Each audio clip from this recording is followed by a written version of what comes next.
Greetings, Word Horde.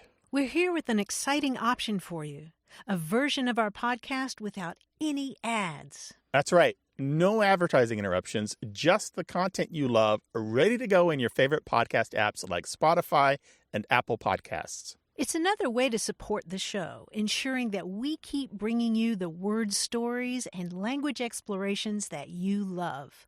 Try it at waywardradio.org/ad-free. And it's affordable. For just a small subscription fee, you can enjoy A Way with Words uninterrupted, except by us. Plus, it makes a great gift. Know somebody who loves language as much as you do?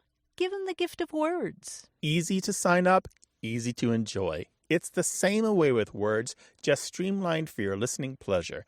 Go to waywardradio.org/ad-free. Support us, support the show, and enjoy an ad-free listening experience.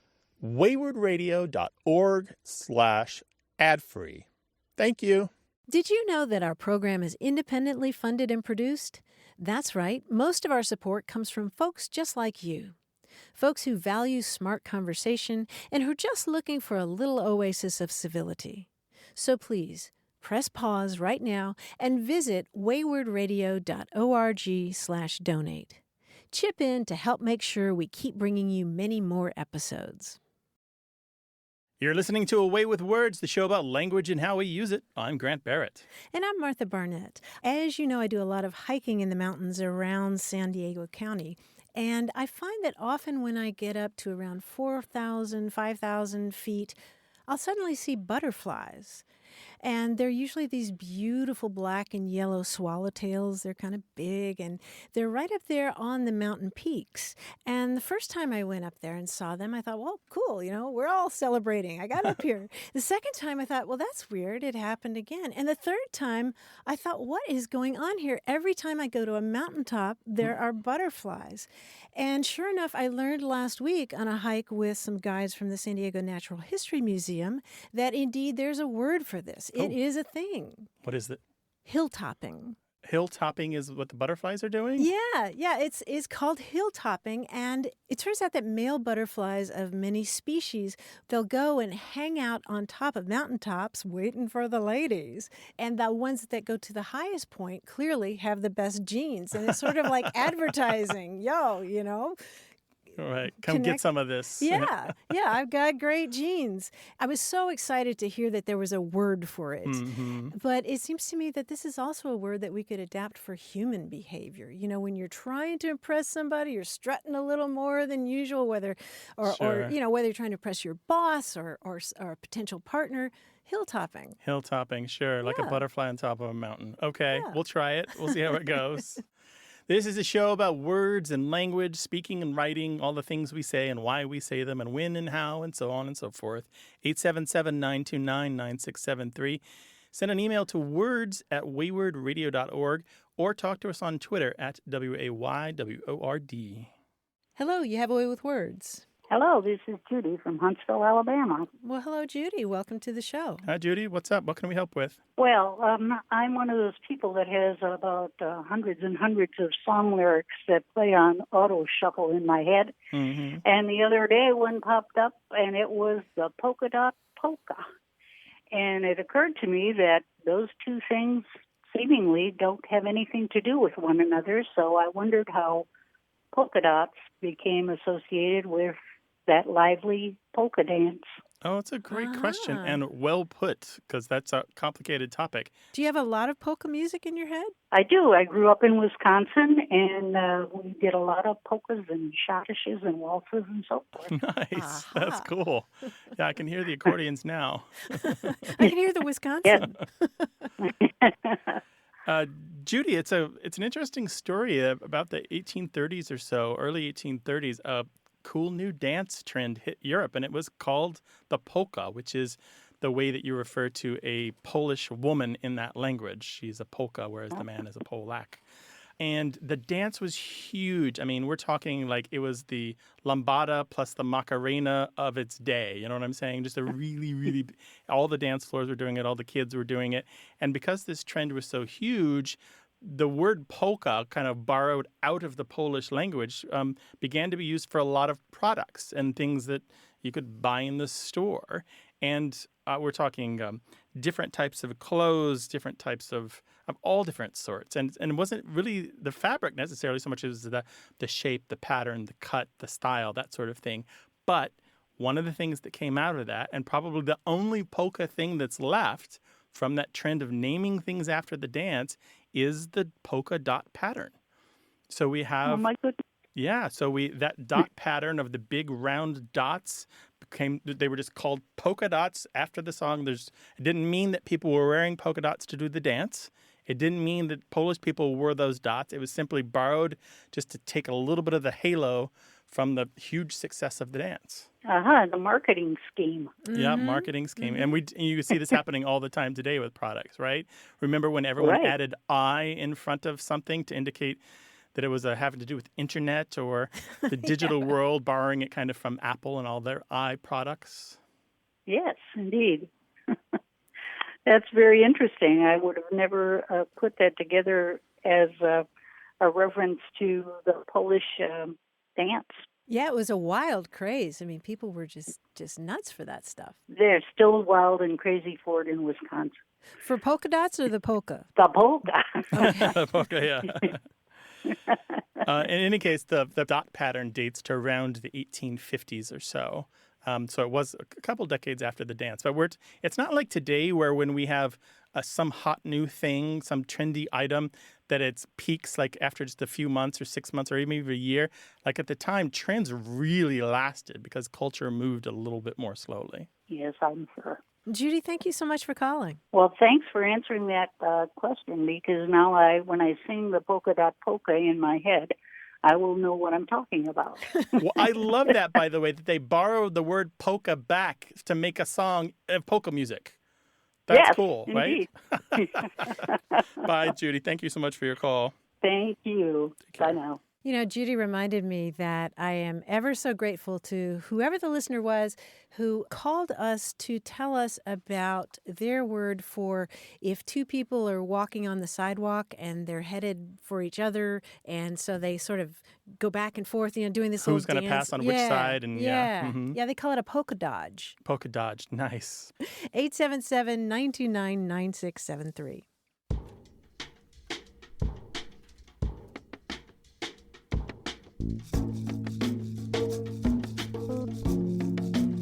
I've been looking at writing advice from Mark Twain again. He was not a fan of adjectives. Oh, why? He thought that they were just too much. In Pudd'nhead Wilson, he says, as to the adjective, when in doubt, strike it out. And he wrote a letter to someone, and it said, you need not expect to get your book right the first time. Go to work and revamp or rewrite it. God only exhibits his thunder and lightning at intervals, and so they always command attention. These are God's adjectives. You thunder and lightning too much, the reader ceases to get under the bed by and by. Very good. But the original part of that sentence is advice that I still see from people who know writing, which is it's not really about the first draft ever. It's all about the redraft and the redraft absolutely. and the redraft. It's about the editing. Always. For sure. Your own editing and the editing of other people. He's good for writing advice, that Mark Twain. Sure. 877-929-9673. Hello, you have a way with words. Hi, Martha. Hi, Grant. My name is Chris Fesenmeyer. I'm calling from Reno, Nevada. Welcome to the show, Chris. So my late father used to do this thing where if you asked him a question when the answer was just obviously yes, he had three things. Is a pig pork? Or is the Pope Catholic? Or does a bear poop in the woods? And he didn't use the word poop either. Right. And later, as we all got older, I'm the youngest of 5 kids, and I think by the time we all were old enough to understand the joke, he would just clip it. Pig pork or Pope Catholic.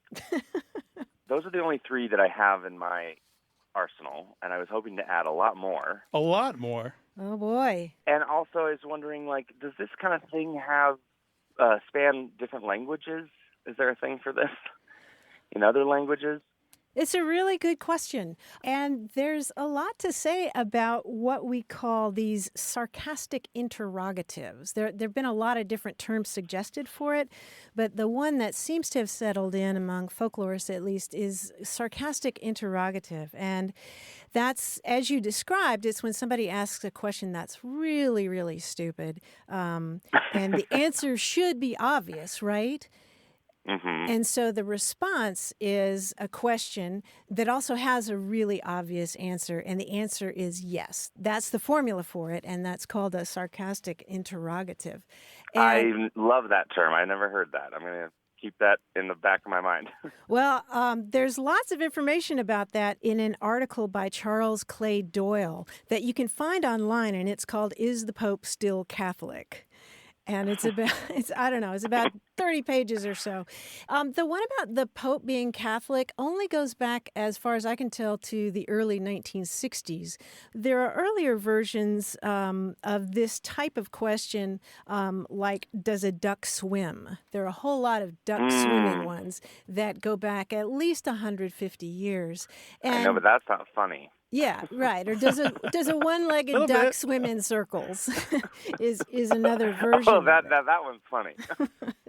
The one that I really like is the hole close to a donut? That's something to think about. Okay. But anyway, Charles Clay Doyle goes through all these different languages and historical periods. He even goes back to a saying that he found in ancient Samaria that is, can one get fat without eating? And So what year are we talking about here then for this kind of sarcastic interrogative? well, the thing is, he says that's not really one of those. I mean, if you think I about see. it, there are passages in classical literature or So thousands of years. well, but no. What I'm saying is that there are somewhat similar versions, but they're not really sarcastic interrogatives. Right, Like, so- for example, in the Bible, in the book of John, Jesus says something like, "Are there 12 hours of daylight?" And the answer is yes, but it's not like he's doing a sarcastic interrogative Right. where somebody had just asked him a stupid question. So what I'm saying is that this guy did exhaustive research, and what he found was pretty much the duck one, going back about 150 years. So I don't know that other languages really do this the way that we do. I have seen them in Spanish and French, but only by people that I know to be bilingual. So I'm not quite sure if they were borrowing it from their English or if it exists alone in Spanish and French. Okay. But if you want lots more of these, you can find them in this article called "Is the Pope Still Catholic?" I'm going to look that up because I did do some, Googling before I called you, and I couldn't find anything. But sarcastic interrogative, I'm going to look up that, and I'm going to look up that article, Martha. Okay, great. Another thing you might look up is echo questions. In general, when you answer a question with a question, linguists call that an echo question. And a lot of times they do play a sarcastic role, or in the Bible bit that Martha quoted, they're just really about bringing you to an answer without giving you an answer. And they're an important part of discourse, how we talk to each other and how we communicate at the secondary level, not on the surface with the words we use. So echo questions. Well, that is really helpful, and I'm just so thankful to talk to you both. Yeah, sure. Our pleasure. Sounds great. Take Thank you care guys now. so much. Thanks a lot for calling. Bye-bye. Bye-bye. Bye-bye. Give us a call or send us an email. The address is words@waywardradio.org, and you can always call us at 877-929-9673.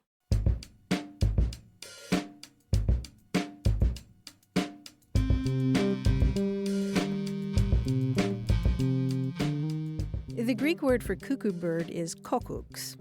And that is important to us as English speakers because our coccyx, C-O-C-C-Y-X, or our tailbone, Right the end of your spine. right, is named for the bill of a cuckoo bird because it looks just like one. That's very strange, right? I think it's gorgeous. I think it's part of the poetry of anatomy. So maybe it's somebody who was a zoologist or biologist who studied all life forms, just happened to notice. Yeah, it may have been Galen. I'm not sure who. Interesting. Maybe it's the same person who named our tibias because that's the Latin word for flute. Flute. Okay, very interesting. 877-929-9673. This show is about language examined through family, history, and culture. Stay with us.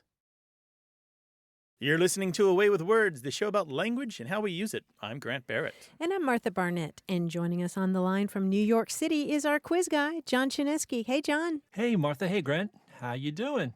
You know, when we do our little quizzes here, I try to avoid puns here because we're above such low humor. And just kidding. In this quiz, I'll give you a pun with a key word missing. You fill in the missing word. Oh, boy. Okay? I'll give you the first letter of the missing word. Here we go. For example, if you don't pay your E, you get repossessed. The answer is exorcist. You don't pay your exorcist, you get repossessed. Gotcha. Repossessed. Yeah. So Get it? E is just the first letter of the word. That's just the first letter of the Okay. word, yeah. I was trying to figure that out. Okay. was just Okay, our- and you know that's- that Grant is allergic to puns. He may break out in hives here. Well, that's a good thing we're doing this. Lips His are tongue swollen starts to already. swell. Yeah, that's okay. What's the definition of a W? It's a dead giveaway. What's the definition of a W? It's a dead giveaway. Yeah. It's a dead giveaway. A will? Oh, will, A yes. will, Oh, will is a dead got you. giveaway. You know, the electricity went off at the school. The students were D. Delighted. Yes, they were. They were Oh. delighted. Speaking of school, it wasn't school I disliked, just the P of it. The principle of it. The principle of it, right. I knew a government employee in Spain who was an S servant. Civil A servant? civil servant, yes. Oh, Lord. Nice. I dreamt I had written The Lord of the Rings. My wife said I'd been tea in my sleep. Talking in your sleep. Talking in my sleep, yes. You know, I couldn't figure out how to work my seatbelt. Then it C. Clicked. Then it clicked. Clicked. Right. Hey, did you hear about the two Wi-Fi antennas that got married? The R was fantastic. The reception. The reception was fantastic, yes. I'd love to learn about the R of the Earth. It would totally make my day. Rotation? Yes, I'd love to learn about the rotation of the Earth. My day. It would make my took day, me a yeah. second. I'm a little slow today. Speaking of which, did you hear about the new restaurant on Mars? The food is great, but it lacks A. Atmosphere. Atmosphere, right. Speaking of which, do you know the best way to organize a solar system party? You pee. You plan it. You plan it. Yes, very good. Finally, 43 consonants, 21 vowels, a comma, and an exclamation point were all put on trial. They will be S next Friday. Devowed. Sentenced. The sentence is right. Nicely done. Oh, my gosh. All John, right. I think you found Grant's sweet spot. Oh, I didn't Yeah. say that. Secret sweet I just said spot. no puns. He hates them. No, it's not that No thine enemy. he's good at them. He just hates them. That's all. John, you're a real ball of fun. Really appreciate you coming out and doing this each week. Thank you, guys. It's been a lot of fun. A barrel of monkeys. Ouch. Bye. Talk- Bye, John. See ya. Bye. Well, we hope this show has grown on you. Oh, Ouch. I'm dying sorry. over here. I mean, I really am dying over here. You are. You're red in the face and all those little I blotches. think I can reattach these limbs. 877-929-9673. Hit us up on Twitter at WAYWORD and send all your puns to Martha at waywardradio.org. Hello, you have a way with words. Hi, it's Steve Gardner, Hi, Steve. Where are you calling from? Bend, Oregon. In the past several months, I've seen the expression bully pulpit being used quite a bit, often in a relatively pejorative sense. Some time ago, I know that's or I'm pretty sure it's a Teddy Roosevelt line saying the presidency is a bully pulpit, but I don't think he meant it in the sense of schoolyard bully, but rather as he used the word bully to mean something like awesome. And I can't find anything other than my own opinion to back me up on that. Mm-hmm. Bully, like bully for you. Yes. Mm-hmm. Yeah, you're right. I've noticed the same thing, and you, Steve, are very observant, and so props to you. The thing that's happening here is really interesting is we've got that double meaning of bully, and the old meaning has fallen away. The old meaning good or great, has disappeared. And it's not the first time that has happened to that particular bully. Originally, it meant a good or great person or just a swell fellow, a nice guy, somebody that you could pal around with. And then later it became the general adjective. And today we only know bully as in the the guy who harasses you or is mean to you because it gives him pleasure, that sort of thing. And in between those two, in between the old meaning of bully and the new meaning of bully, people started making the obvious joke playing on both meanings of bully. And then we got to where we are today, where the old meaning's gone, and we only know bully pulpit is a pulpit that you would stand in front of, say, at a church, and be mean from. But I'm with you. I think that people kind of need to be reminded of this Teddy Roosevelt phrase. It was in 1909. One of the people that worked with him, Lyman Abbott, told a story that was widely circulated in the newspapers about Roosevelt sitting down and writing something kind of preachy. He really saw the role of president as a place to deliver moral messages and to talk about what it meant to be a good person, a good American, a good man, that sort of stuff. And Lyman Abbott writes about Roosevelt had just finished a paragraph of distinctly ethical character, those are his words, when he suddenly stopped. He swung around and said, "I suppose my critics will call that preaching, but I have got such a bully pulpit." And in that sentence, that quote, which is the source of all the references for Roosevelt saying that, in that source, you can actually feel that bully is clearly an adjective that means something positive and has nothing to do with being mean on purpose in order to make people feel bad or to hurt them. So it's an adjective modifying pulpit? It then? is, that's right. Bully, meaning a good pulpit, meaning a very great place to preach from. Oh, super cool. And pulpit obviously being the thing in a church that Right. the sermon is delivered from. Right. Yeah. So in any case, so now here we are, many years later, and that old sense of bully is gone. But we've got bully pulpit is an idiom that is widely misunderstood. I know y'all are much more towards the living language concept than I am. In this instance, granted, bully itself has changed, but does that mean it's okay to misquote the president, the old one? Yeah, it's funny. I don't know that harm is being done, but certainly a few minutes with the dictionary would give anybody clarity and allow them to more properly understand what he meant, which would change probably the way that they would reflect on his presidency. I mean, just understanding that one word bully better makes you know the man better. And so I think any student of history or language probably should know that old meaning and get it. So even though I'm a huge fan of the living language idea that English is always changing and we shouldn't worry too much about it, just enjoy it as it is and do well for ourselves to speak and write, I think this is one of those cases where going back in time serves a real purpose. It's not just desperately holding on to an archaism. What do you think about that, Stephen? In my case, it's not holding on to an archaism as much as it is just being full tilt pedantic. Oh, but yeah. Because I knew that, I don't know, since I was a child, I knew that Teddy Roosevelt used the word bully. I don't know where that came into my knowledge. Yeah. And it hit me several years ago that his expression was being misused. Well, there we go. Bully pulpit doesn't mean a pulpit from which someone is mean to people. It means a great place to deliver your messages and your ideas. Thank you very much for calling. Really, call us again sometime, all right? Thanks. Take care. Take care. Bye. Thanks. Bye-bye. 877-929-9673. Hello, you have a way with words. Oh, hi. This is Hamid calling from San Diego. Hi, Hamid. Welcome to the show. Thank you for having me. What's on your mind? You know, my wife is a recruiter, and she's always constantly trying to fill these high-profile roles, and she'll come home from work and say, you know, I spoke to this candidate, and this candidate's a Shoo-In, and she says that all the time.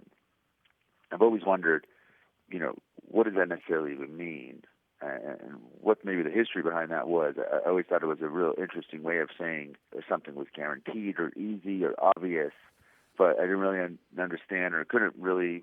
There's not much to it to really get much out of it to really understand where it came from. Mm-hmm. And Hamid, how are you spelling it? I don't think we've ever actually put it on paper. I think it's just been one of those things that we've just kind of verbally thrown around. Okay. Are you picturing a shoe, like somebody getting a foot in the door? That's exactly what I'm thinking. I don't know if it was maybe my natural feeling would be maybe a shoe that fit well. Maybe, you know, it was just a natural fit. You know, the shoe fit perfect. But I'm not sure. Okay, well, this may surprise you, but it's not even spelled that way. It's okay. Shoo, hyphen in, a shoe-in. And the shoe in this case is the kind of shoe when, say, a pesky gnat is flying around your face and you wave it away and you shoo it away. You know, you're shooing chickens around a barnyard or something. So you're making this noise saying shoo, shoo, and you're literally driving them away, say, with your hands or something. Or driving them toward a goal rather than away. Yeah, toward a goal. Yeah, and Grant is leading up to the other really cool part of this expression, shoe-in, because it comes from the world of horse racing.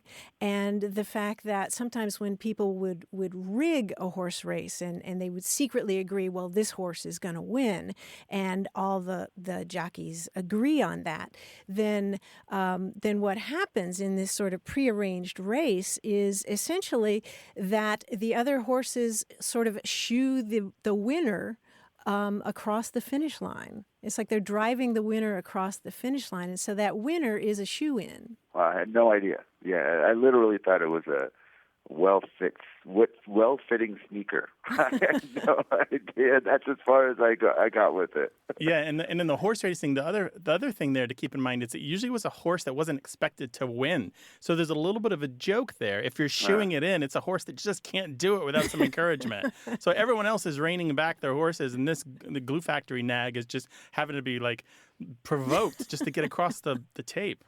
Wow. Well, then that makes it seem like it's not a well-deserving, victory. Although it's changed now. Now it is. Now it typically means like they're a cinch, they're a lock, they're a natural. Yeah. And there's no negative connotation now. Wow, no, that's great. Very interesting. Thank you guys so much. I really appreciate it. Yeah, sure, Hamid. Really appreciate it. Take care. Thanks for calling. All right. You guys have a great day. Thank you. We get so many terms from horse racing, and another one that has to do with winning is the term hands down. Somebody's a winner hands down, and that refers to when the jockey is so far ahead of the other horses that he or she can just relax. No, so they don't have the their grip on reins the reins. up. And They're winning hands down. So a shoe-in wins hands down. And I wanted to talk a second about shoe. That's onomatopoeic for this noise that we make, right? But it exists in other European languages. The shoe noise used to encourage animals or kids or other things that need to be herded to do stuff. Shoo. Shoo, yeah. 877-929-9673, words@waywardradio.org, and talk to us on Twitter at WAYWORD.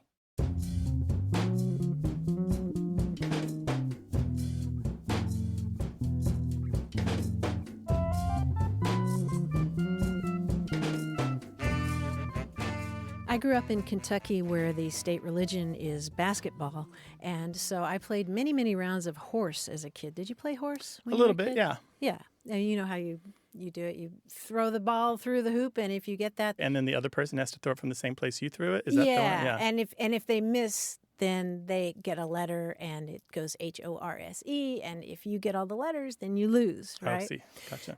I thought of that the other day because I was watching a video of Steph Curry, the basketball player, who dropped in on a group of students who were playing basketball. And, of course, they were all really excited that this basketball superstar was there. And they thought that he was going to challenge them to a game of horse. But he said, no, I'm not going to challenge you to a game of horse. I'm going to challenge you to a game of sesquipedalian. Give them a chance. Yes. And so, no, he of course, won. Of course, yeah. How old were they?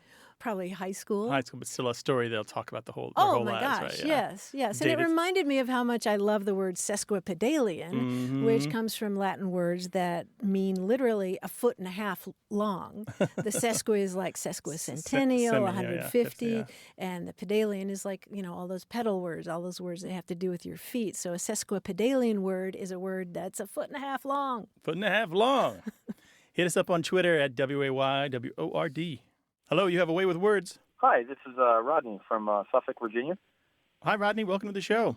Hi, thanks. What can we do for you? Well, I'll tell you the word I'm interested in. I used to hear my grandmother say every once and again when I was younger is the word tattoo. And as I got older, of course, I knew tattoo was related to skin art. But the way she used it was when her and my grandfather would go see a concert or a band, if she really raved about it, talking to other family members or friends, she would say it was just such a wonderful tattoo. And it never really struck me as a child until I got older, and I wondered why she would use, that word in that type of situation. And did she say it about concerts specifically or other things? If There was something was other good. things, she would use it if, she went to a wedding, but I think it was mostly if it had to do with, if there was a music behind it, that kind of thing. That was the whole tattoo. It was such a wonderful tattoo is how she would say it. Oh, interesting. And it never struck me until we moved to the Virginia area. My wife's in the military, and they have what's called the Virginia International Tattoo. And come to find out, it has nothing to do with skin art or anything along that nature. And tell us what that is. Honestly, I've never been. I really don't know, other than there is music behind it, or it's music orientated. And it's like a concert or something, or apparently it's many different bands. I think there's also like a Scottish type bagpiping and things of that nature. That makes sense. Yeah, part of the problem here is that there are two different uses of the word tattoo, Tattoo, and they're completely unrelated. There's the tattoo that, as you said, refers to skin art, and that comes from the languages of the South Seas, where tattoos, I think, originated or were first observed by Westerners. And then the other kind of tattoo is a kind of military signal that calls sailors to quarters at night or calls in soldiers, and it's a kind of signal that gets sent out to them to tell them to come on in. But that has a Dutch origin and isn't related to the Polynesian or Micronesian languages. Right. Yeah. So it's two different words that are spelled exactly the same, two different tattoos. Ain't English wonderful? Yeah. Yeah, and so what I'm thinking is that this kind of tattoo may have to do with sound. The fact that a tattoo, a military tattoo, can call soldiers in for the night. So we're talking bugles and trumping or drumming. and drumming. Yeah, that kind of thing. So, okay, well, that makes a little more sense. Yeah, that's the only connection that I can see there. Yeah, I need a time machine. We'll go back and talk to her and figure it out. This is, I would say, early to mid 70s. I was probably 10, 11, at the time whenever I would hear her say this. And like I said, it was mostly when her and my grandfather would go out to see a concert or something along those lines. And, she really raved about it. I just remember, she would say, it was just such a wonderful tattoo. Such a wonderful tattoo. And were your grandparents military folk? Were they part of that culture? My grandfather was, yes. Yes, he was in the military during World War II. That's possible she picked it up. Yeah, that's right. What I'm thinking. And so she borrowed the usage kind of indirectly and just generalized it, which is kind of the way words and new meanings are formed. Yeah. Mm-hmm. Well, cool. If we find out more about somebody else using tattoo kind of as a compliment or catchphrase like that, we'll let you know, Rodney, all right? That'd be wonderful. Thank you so much. Thank you for your call. Really appreciate it. Yeah, thanks for sharing this linguistic heirloom with us. Thank you. Bye-bye. Bye. All right. Bye, Rodney. 877-929-9673, or tell us all about it on Twitter at WAYWORD.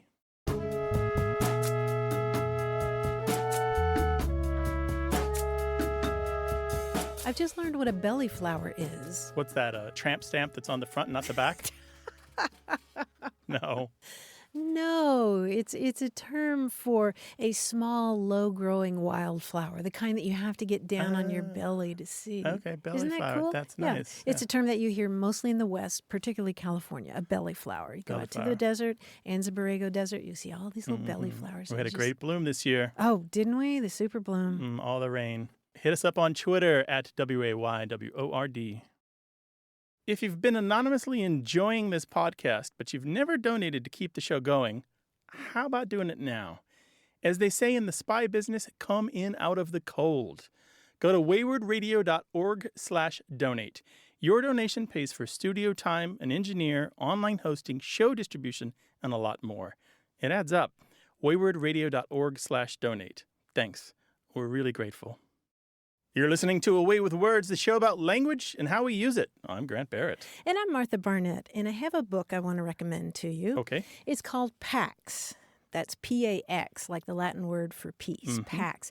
It's by Sara Pennypacker, and it's spent about a year on the New York Times bestseller list, and with good reason. It's been described as a worthy successor to the children's classic Charlotte's Web. It's written for about 8 to 12-year-olds, but adults will also find it keenly observed and deeply moving. I certainly did.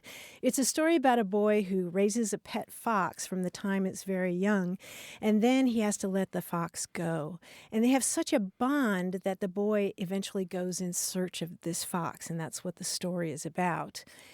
And a few weeks ago, I was lucky enough to lead a discussion with the author, Sara Pennypacker, when she spoke at California State University, San Marcos, just north of here. And one of the things that she told the students there was how much time she spent observing fox behavior and talking to experts, biologists who study foxes, and how they communicate. And it's one of the things I really love about that book, because all that research pays off, even in the first paragraph, which I wanted to read to you. The fox felt the car slow before the boy did, as he felt everything first. Through the pads of his paws, along his spine, in the sensitive whiskers at his wrists. By the vibrations, he learned also that the road had grown coarser. He stretched up from his boy's lap and sniffed at the threads of scent leaking in through the window, which told him they were now traveling into woodlands. The sharp odors of pine, wood, bark, cones, and needles slivered through the air like blades.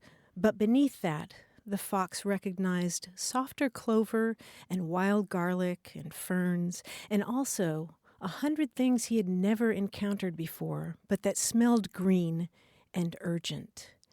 And it's such a great beginning to this. That's the first paragraph of the book. That's the first paragraph, and the boy is in the car holding this fox that he's raised since the fox was tiny, and he has to let it go. So it's got that Charlotte's Web depth and heft to it, but it's a fantastic. And she keeps it up. I mean, throughout. She set a pace for herself that must be hard to keep up. Yes. What's really cool is that it's told from 2 points of view, the boys and the foxes, and at first I was thinking, can you really tell a story from a fox's point of view? But it's gorgeous. That's great. I will recommend this to my son if he hasn't read it already. already. I think Guthrie would love it. And I'll read it myself. Yeah. Okay. So that's Pax, P-A-X, by Sara Pennypacker. Right. Thank you for a great book recommendation, Martha. You're welcome. We love to talk about language on this show, including book recommendations. If there's something you've read that you'd like us to share with the rest of the world, give us a call, 877-929-9673,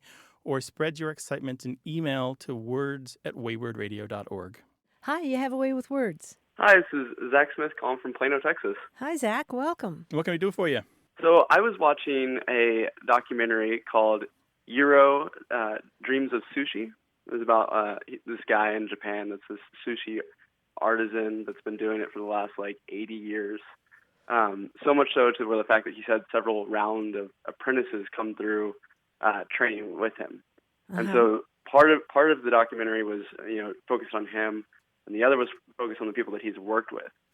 And one of his apprentices was describing his time with the master, and it was all positive.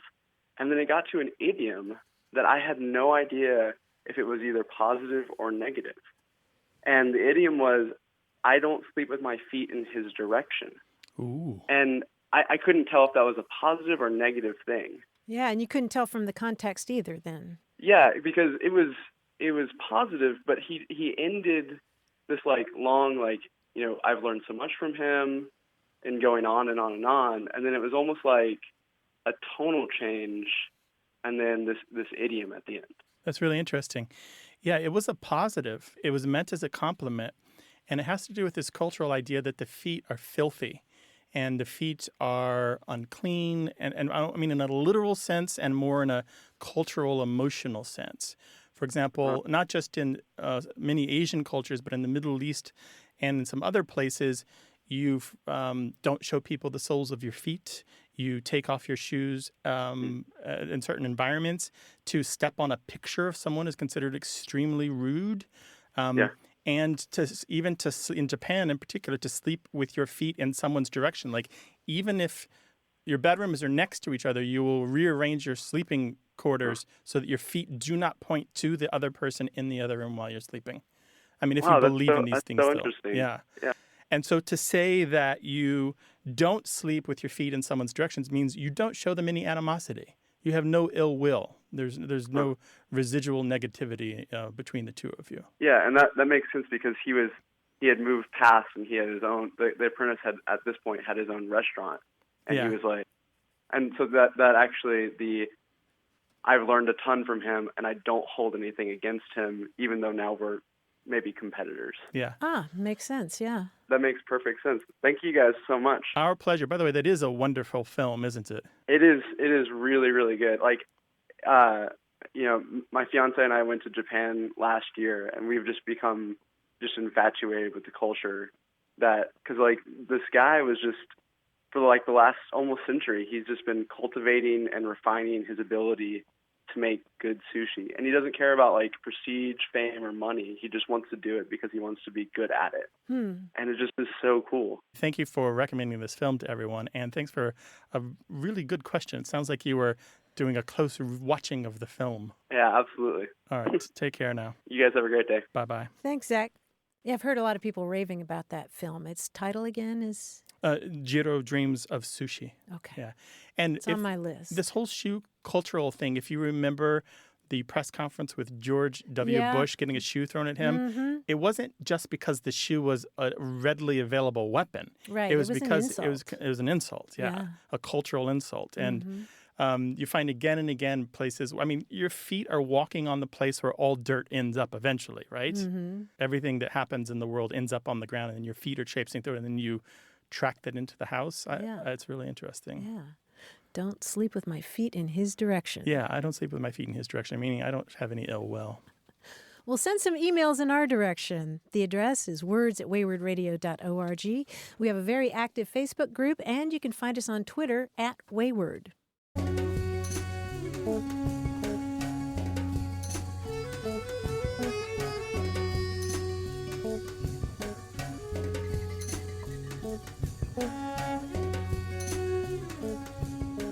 I was talking earlier about my conversation with the children's book author Sara Pennypacker, and we were talking about the fact that usually writers of children's books do not collaborate up front with the artists or the illustrators. John Klassen, her illustrator for the book Pax, was in on that conversation at the university, and he's the Newbery Award-winning illustrator for books like I Want My Hat, My Hat Back. She was talking about the fact that on other children's books, she also did not collaborate up front with the illustrator. And she wrote one book called Stuart's Cape, which is about an 8-year-old whose family moves, and he's really nervous about getting locked in the bathroom at the new school, or the other third graders won't like him. And he was also worried about man-eating spiders in the closet at his new home.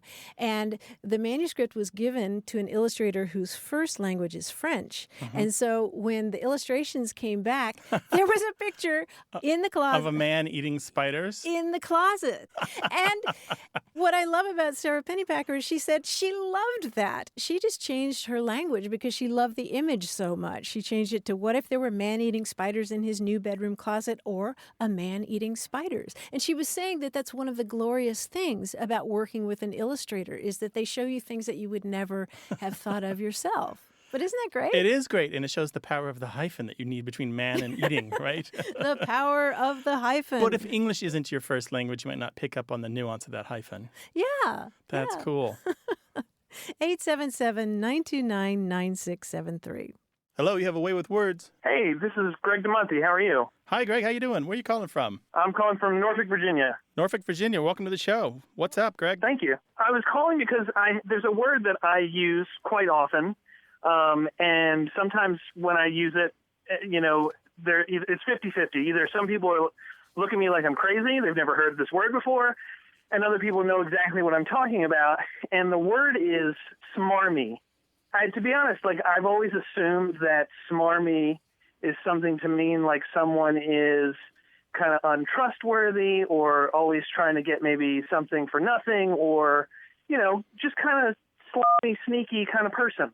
Yeah. And the other question I had about it was, is it a combination of words? Like, is it even a real word? Did somebody just make it up? Well, all words were made up by somebody at one point, but I know what you mean. Well, it's definitely a word. Yeah. I love the word smarmy. Smarmy. It's just somebody who's just just icky. Well, yeah, and you have to say it like you said it, like smarmy. Like you can't, you know what I mean? It's just, they kind of go hand in hand. Right. Yeah, it's a word that sounds like what it means. Mm-hmm. And it's related to an old verb, smarm, that means to smear or bedaub. Just, ugh. So imagine making something greasy or oily and then think about the Yeah. meanings that we have for somebody who is greasy or slick, right? Exactly. Yeah. Unctuous. Well, I was going to say, it reminds me of the word unctuous, which comes from a Latin word that means to anoint, with oil. It's related to unguent, and unctuous means just kind of oily and sleazy and Too slick to get a hold smarmy. on, right? They always get away. Yeah, just pouring it Yeah. on a little too thick, Mhm. and smarmy. Well, I appreciate that. It's definitely something that I feel like I'm happy to know that I'm using it in the right way. Oh, absolutely. I'm surprised that you have people who don't believe that that's a word. Yeah, they just need to read more, I think. I had that response once. It didn't really go well, but I agree. Never that, does.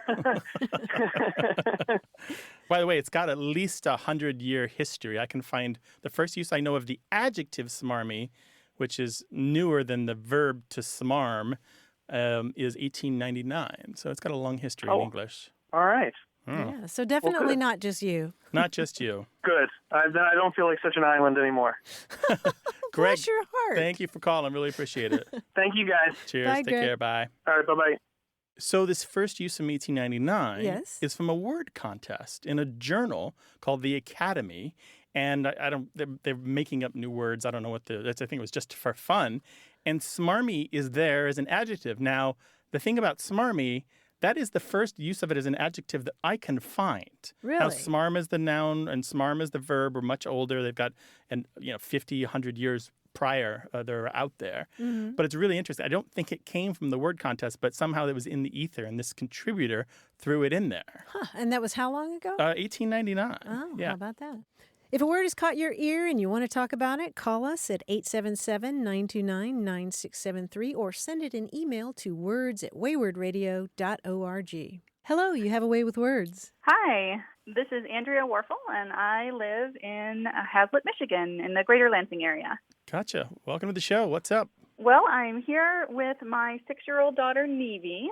I'm raising up a couple of word nerds here, and she asked me a very good question the other day that I did not know the answer to, but I said we should call Grant and Martha because I bet they can tell us. Oh, boy. Excellent. All right, so I will pass you over to Nevy. Here she is. Okay. Why does XOXO stand for hugs and kisses? Why does XOXO stand for hugs and kisses? Nevy, what a good question. What made you think about that? We were texting back and forth with Daddy, who was off working in Detroit, and he wrote back XOXO, and we got to wondering if the O was for hugs, like the arms around the body, but then why the X for kisses? Because when you go to kiss someone, what shape does your mouth make? Oh. Yeah.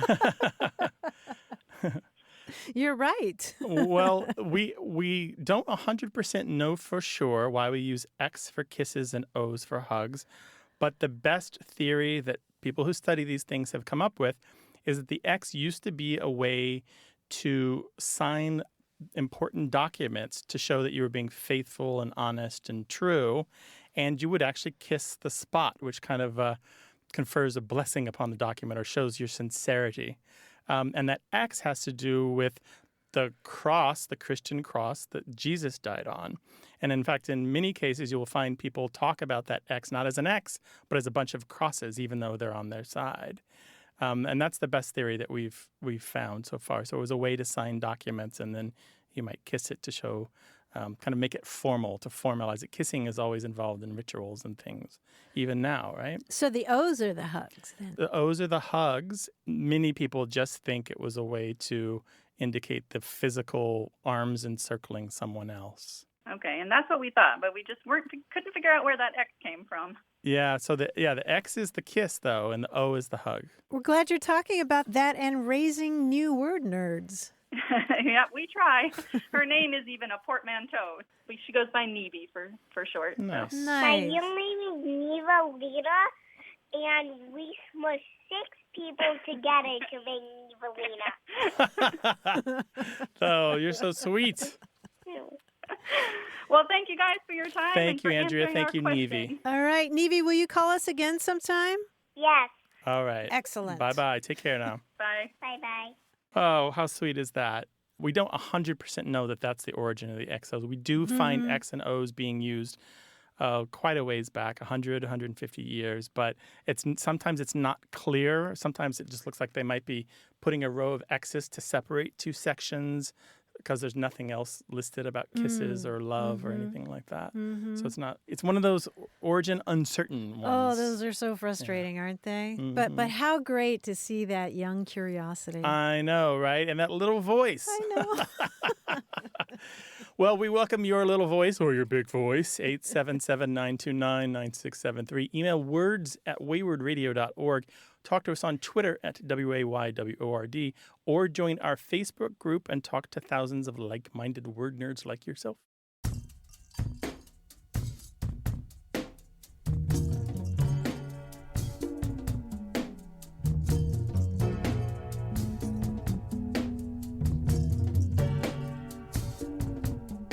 Have we talked about plot bunnies on the show? Plot bunnies? So P-L-O-T, as in like the plot of a book, and then bunny, like bunny rabbit. Is this like a MacGuffin? Kind of. A plot bunny is a writing idea that you have that you can't get rid of. It just will not leave your brain. It constantly comes up.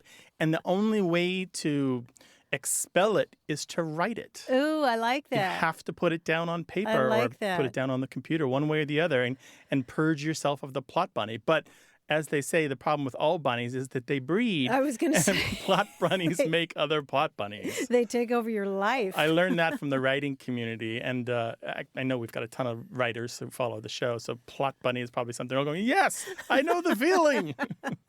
It won't let go. It will not let go. You have to purge yourself of it. Well, write to us, words@waywardradio.org, or find us on Facebook and Twitter. Want more Way with Words? Listen to years of past episodes at waywardradio.org or find the show in any podcast app or on iTunes. Our toll-free line is always open, so leave us a message at 877-929-9673 and we'll take a listen. We love to get your messages at words@waywardradio.org or hit us up on Twitter at WAYWORD and look for us on Facebook. This program would not be possible without you.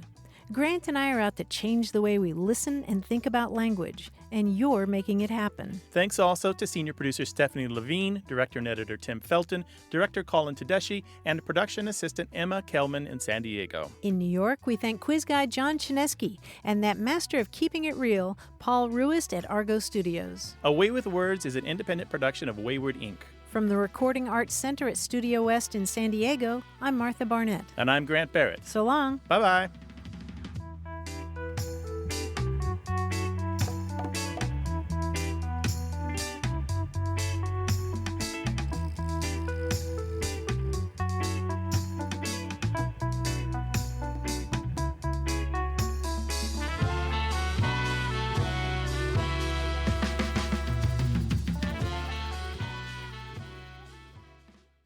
Hey, listeners, we have a favor to ask. We'd love for you to fill out our listener survey at gum.fm/words. Your feedback is crucial. It's quick, and it helps us make our show even better. It shapes our show, helps us plan, and ensures we're bringing you the content you love. That's gum.fm/WORDS. Thanks for being a part of what we do. Thank you.